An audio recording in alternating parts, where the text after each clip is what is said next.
जय साईं राम जी। आप सभी का हमारे YouTube चैनल साईं फकीर मेरा में हार्दिक स्वागत है। आज की वीडियो में जिक्र करेंगे श्री साईं दरबार के 7वें रत्न के बारे में, जिनका नाम है हरि सीताराम दीक्षित। बाबा अपने भक्तों का चुनाव स्वयं करते हैं और उन्हें अपनी भक्ति करने के लिए प्रेरणा देते हैं और शिरडी बुलाते हैं। जिन भक्तों से बाबा का पूर्व जन्मों का संबंध होता है, बाबा सदैव उन्हें अपनी शरण में रखते हैं। बाबा ने अपने चरित्र में कहा है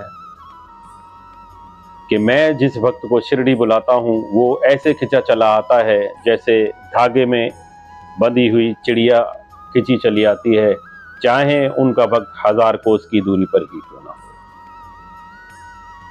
काका साहब दीक्षित, उनका जन्म सन 1864 में एक उच्च ब्राह्मण कुल में हुआ, मध्य प्रदेश के खांडवा जिले में।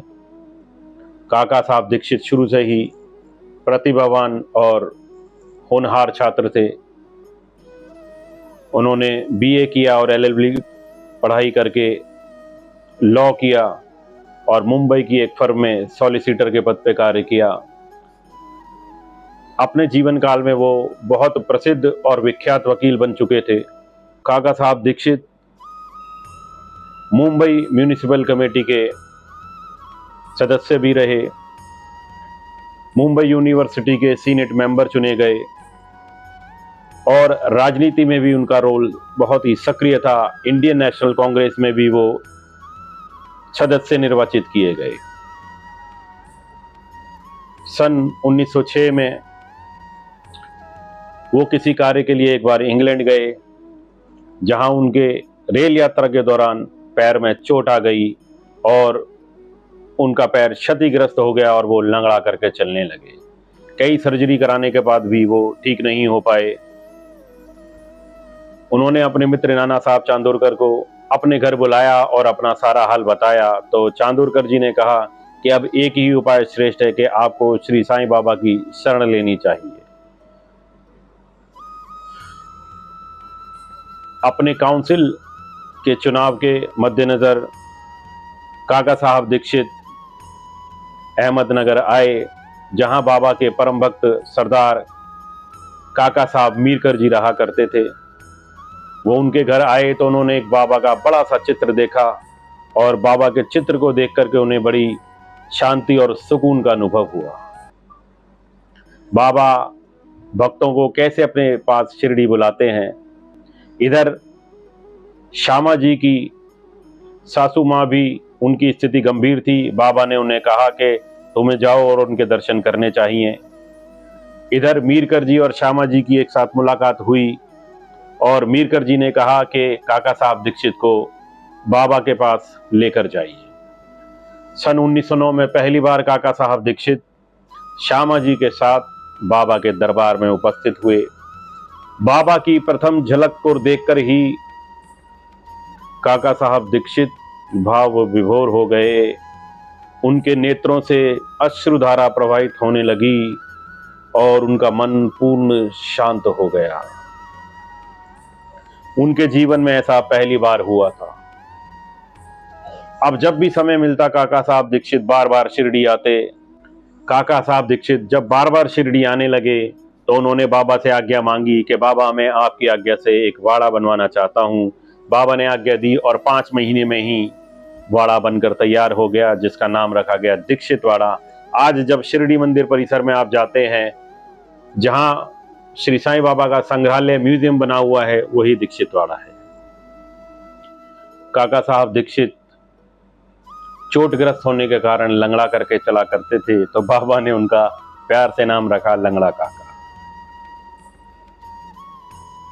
उन्होंने बाबा से कभी ये नहीं कहा कि बाबा आप मेरे पैर को ठीक कर दीजिए, जबकि वो जानते थे कि बाबा किस विद्या के धनी हैं। बाबा के श्री चरणों में समस्त रिद्धि सिद्धियां लेटती थी, लेकिन बाबा के व्यक्तित्व, व्यवहार और बाबा की रिद्धि सिद्धियों को देखकर उन्होंने यही बाबा से प्रार्थना की कि बाबा मेरे मन की चंचलता, मेरे मन की पंगुता को खत्म कीजिए, ताकि आप जैसे सदगुरु के शरण में आकर मैं अपने जीवन के अंतिम ध्येय को, मोक्ष को प्राप्त हो जाऊं।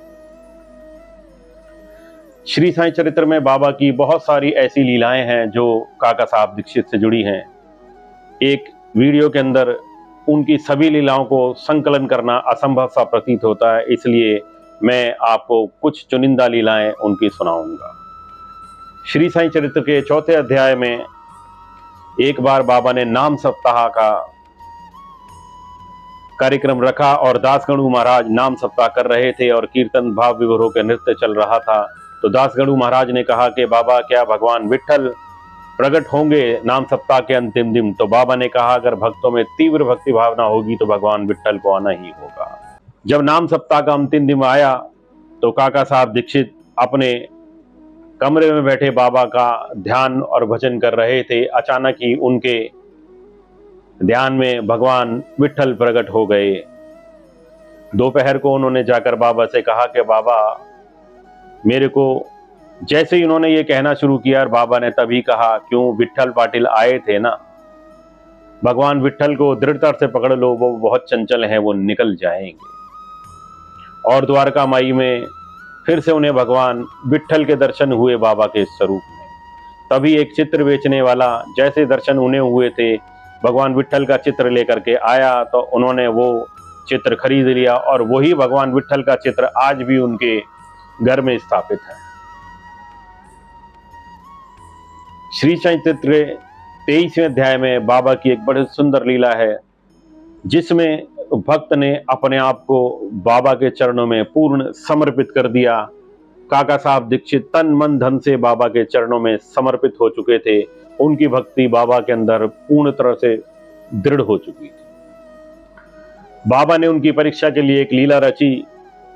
एक बूढ़े बकरे को जो कि अपने जीवन के अंतिम पड़ाव पर था लेकर आए और कहा कि इसको बलि देनी है, इसलिए कौन इसको काटने को तैयार होगा।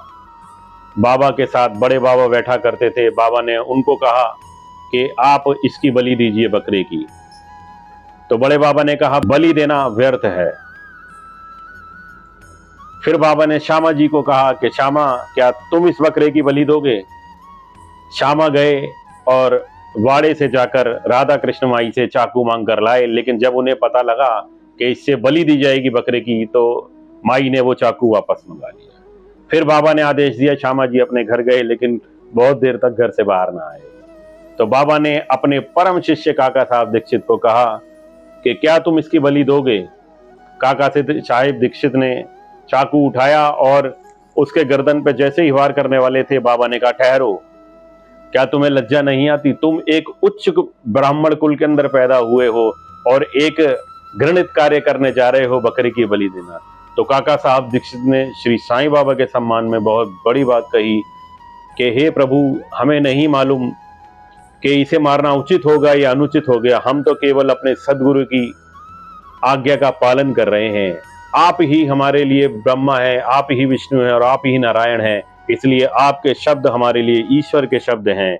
काका साहब दीक्षित ने इतनी बड़ी बड़ी बात बाबा के लिए कह डाली और बाबा उनकी इस भक्ति भावना से बहुत प्रसन्न हुए और बाबा ने कहा ठहरो, मैं ही इसकी बलि दूंगा। लेकिन वो बलि देने से पहले पूर्व ही अपने अंतिम लक्ष्य को, मृत्यु को प्राप्त हो गया। एक अवसर पर श्री साईं चरित्र के 45वें अध्याय में एक नाती भागवत का वाचन चल रहा था जिसमें नवनाथों की भक्ति का बहुत सुंदर वर्णन किया गया है। नवनाथों ने भगवान राम के ससुर राजा जनक को प्रसन्न किया था। उनके जो भी क्वेश्चन थे उन सभी को आंसर देकर उन्होंने पूर्ण तृप्त किया और उन्होंने कहा कि आपकी भक्ति करने वाले विरले ही होते हैं। उस समय बाबा महासमाधि ले चुके थे। काका साहब दीक्षित उनका ये वचन सुनकर भाव विभोर हो गए और रो पड़े। उन्होंने श्यामा जी से कहा, उस समय श्यामा जी और काका महाजनी भी वहीं उपस्थित थे। उन्होंने उनसे कहा कि नवनाथों जैसी भक्ति करना तो अत्यंत ही दुष्कर है। हमारे नाथ श्री साईं बाबा तो अनाथों के नाथ थे और हमारे आश्रयदाता थे। अब उनके जाने के बाद हमें कौन भक्ति भावना सिखाएगा और कौन हमें हमारे जीवन के अंतिम ध्येय मोक्ष तक पहुंचाएगा। ऐसा करके वो बहुत निराश हो गए। श्यामा जी ने कहा कि आपकी ये निराशावादी प्रकृति मुझे अच्छी नहीं लगती। मेरे साईं बाबा ने हमेशा यही कहा है कि गुरु के नाम संकीर्तन और गुरु का आज्ञा पालन और गुरु का चरित्र का वर्णन करने से ही हमें मोक्ष की प्राप्ति हो जाएगी। लेकिन काका साहब दीक्षित को ये मान्य नहीं हुआ, लेकिन उनका मन नहीं भरा। बाबा के एक अनन्य भक्त आनंदराव पखाड़े को बाबा ने रात में स्वप्न दिया कि बाबा एक स्वर्ण जड़ित सिंहासन पर बैठे हैं और समुद्र में से ऊपर आए हैं। उन्होंने उनको स्वप्न दिया और कहा कि जो गुरु की सेवा करते हैं, गुरु की पूजा करते हैं, उन्हें किसी भी विशेष भक्ति की जरूरत नहीं होती। उनके ब्रह्मज्ञानी सदगुरु ही उन्हें मोक्ष देने में सक्षम होते हैं। अगले दिन काका साहब के घर पर, जहां श्यामा जी और काका महाजनी उपस्थित थे, आनंदराव पखाड़े जी गए। उन्होंने अपना स्वप्न जो है श्यामा जी को सुनाया और श्यामा जी ने कहा कि देखिए, आप जो संदेह कर रहे थे अपनी भक्ति पर, बाबा ने आपको संकेत दे दिया है। उन्होंने उनका पूरा का पूरा स्वप्न था वो काका साहब दीक्षित को सुनाया और श्यामा जी ने कहा कि श्री साईं बाबा की भक्ति करने वालों की कभी हानि नहीं होती और जो सदगुरु की शिष्यता ग्रहण कर लेता है और उनके आदेश का पालन करता है, हरि नाम संकीर्तन करता है और जाप करता है और उन सबको अंततः मोक्ष की प्राप्ति हो जाती है। उन्हें किसी भी प्रकार की विशेष भक्ति की आवश्यकता नहीं होती। ये होती है एक सदगुरु की भक्ति करने का परिणाम। अब काका साहब दीक्षित का संदेह दूर हो चुका था और आनंदराव जी ने कहा कि बाबा ने कहा है कि श्यामा को एक जरी की धोती दे देना। तो काका साहब दीक्षित की एक आदत थी कि वो समय समय पर बाबा से परामर्श लिया करते थे और बाबा की महासमाधि के बाद एक दो पर्चियां डाला करते थे, जिसपे एक पे यस और दूसरे पे नो लिखा रहता था। जब भी कोई ने आशंका होती, बाबा के चरणों में पर्ची डालते और एक छोटे बच्चे को बुलाते और जो पर्ची में से यस निकलता स्वीकार करते और नो निकलता तो उसको नकार देते। उन्होंने श्यामा जी को धोती देने के लिए जो पर्ची उठाई उसमें स्वीकार उत्तर आया और उन्होंने एक जरी की धोती श्यामा जी को दी। तो काका साहब दीक्षित का बाबा की ख्याति और बाबा की लीलाओं में बहुत बड़ा रोल रहा है। सन 1922 में शिरडी संस्थान की स्थापना की गई, उन पे भी उन्होंने सचिव के रूप में कार्य किया और साईं लीला पत्रिका की शुरुआत की और साईं लीला पत्रिका के माध्यम से बाबा की लीलाओं को जन जन लाखों लाखों करोड़ों लोगों तक पहुंचाया, देश और विदेशों में। बाबा ने महासमाधि लेने से पूर्व काका साहब को कहा था कि मैं तुम्हें एक दिन विमान में ले जाऊंगा। एक दिन 5 जुलाई सन 1926 का दिन आया जब काका साहब दीक्षित और हेमान पंत साहब, जिन्होंने श्री साईं चरित्र की स्थापना की है, रेल यात्रा कर रहे थे। बाबा को लेकर के वार्तालाप चल रहा था, सत्संग चल रहा था और ध्यान कर रहे थे। ध्यान करते करते ही काका साहब दीक्षित की कंधा ऐसे, सर जो है हेमान पंत साहब के ऊपर झुक गया। उन्होंने सोचा शायद वो सो रहे, निद्रा में देखा कि उनके प्राण पखेरु उड़ चुके थे।